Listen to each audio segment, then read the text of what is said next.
ನಮಸ್ಕಾರ. ನನ್ನ ಹೆಸರು ಸೌಮ್ಯ ಅಂತ. ನಾನು ಕೆಂಗೇರಿಯಿಂದ ಬರ್ತೀನಿ. ನಾನು ಒಬ್ಬ ಗ್ಲಾಕೋಮಾ ಪೇಷಂಟ್ ಆಗಿದ್ದೀನಿ ಮತ್ತು ಸಣ್ಣ ವಯಸ್ಸಲ್ಲಿ ನನಗೆ ಕ್ಯಾಟ್ರಾಕ್ಟ್ ಸರ್ಜರಿ ಕೂಡ ಆಗಿತ್ತು. ನಾನು ಈ ಡಾಕ್ಟ್ರನ್ನ 20 ವರ್ಷದಿಂದ ಕನ್ಸಲ್ಟಲ್ಲಿದ್ದೀನಿ. ನನಗೆ ಒಂದು ಕಣ್ಣು ಹೋಗೇ ಬಿಡುತ್ತೆ ಅನ್ನೋ ಇದರಲ್ಲಿದ್ದೆ ನಾನು. ಅದರಿಂದ ನನ್ನನ್ನು ಶಿರೀಶ್ ನೆಲವಿಗಿ ಡಾಕ್ಟ್ರು ಪಾರ್ ಮಾಡಿದ್ದಾರೆ. ನನಗೆ ಸುಮಾರು ಸತಿ ಅವರೇ ಕಣ್ಣಿನ ಆಪ್ರೇಷನ್ ಮಾಡಿ ನನಗೆ ದೃಷ್ಟಿನ ಮರುಕಳಿಸಿದ್ದಾರೆ. ಅವರು ಇದರಲ್ಲಿ ಬೆಳ್ಳಂದೂರಲ್ಲಿ ನೆಲವಿಗಿ ಐ ಹಾಸ್ಪಿಟಲ್ ಅಂತ ಓಪನ್ ಮಾಡಿದ್ದಾರೆ.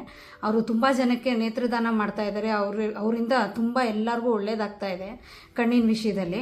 ಅವರು ದೇವರವ್ರಿಗೆ ಒಳ್ಳೆ ಆರೋಗ್ಯ ಕೊಟ್ಟು ಕಾಪಾಡಬೇಕು. ನನಗಂತೂ ನನ್ನ ಕಣ್ಣಿನ ದೃಷ್ಟಿ ಹೋಯ್ತು ಅಂತಲೇ ತಿಳ್ಕೊಂಡ್ಬಿಟ್ಟಿದ್ದೆ, ಎಡಗಡೆ ಕಣ್ಣಿಂದು.